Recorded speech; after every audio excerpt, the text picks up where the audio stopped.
Now to the new Hochul administration. In just her second day on the job, new Governor Kathy Hochul acknowledged nearly 12,000 more COVID deaths in New York State than had been previously reported. And today she's planning to officially introduce her choice for lieutenant governor. CBS News' John Diaz joins us live from the governor's office in Midtown with more. Good morning, John. Good morning to both of you. Well, this lieutenant governor role in the past has been a bit more ceremonial, but the past two lieutenant governors for the state of New York have gone on to become the governor after their predecessors resigned. So no doubt more eyes will now be on this role, and also whoever takes it. This morning, Governor Kathy Hochul is preparing to announce her right-hand man, State Senator Brian Benjamin from Harlem. I know that he's dedicated to community service.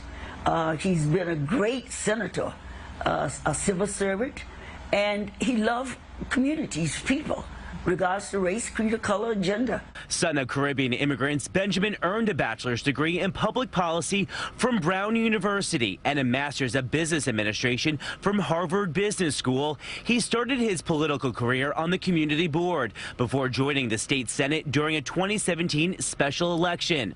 The 44-year-old is a progressive Democrat and now the senior assistant majority leader in the Senate, representing Harlem and the Upper West Side. By naming a black man to the position, Hochul is seemingly hoping to make good on a promise and draw yet another stark contrast between the non-existent relationship she had with former Governor Cuomo. He is got a background in business and finance, and he is someone who I think will be able to shepherd the governor around downstate and help her build relationships as he's done for himself.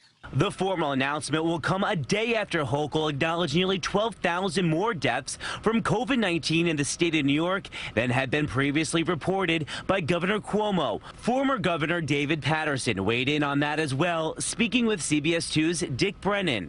Do you believe Governor Hochul was sending a message? I think she did more than send a message.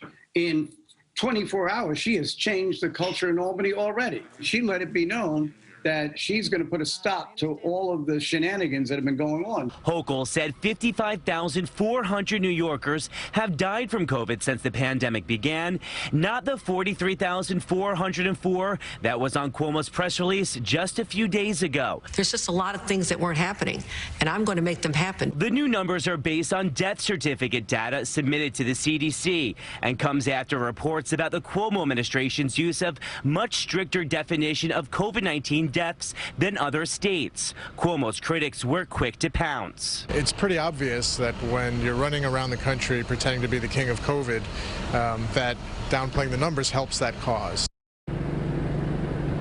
Now, when it comes to Benjamin, if he does accept this new role, he will become the state of New York's second black lieutenant governor, and next year he and Hochul will have to run separately.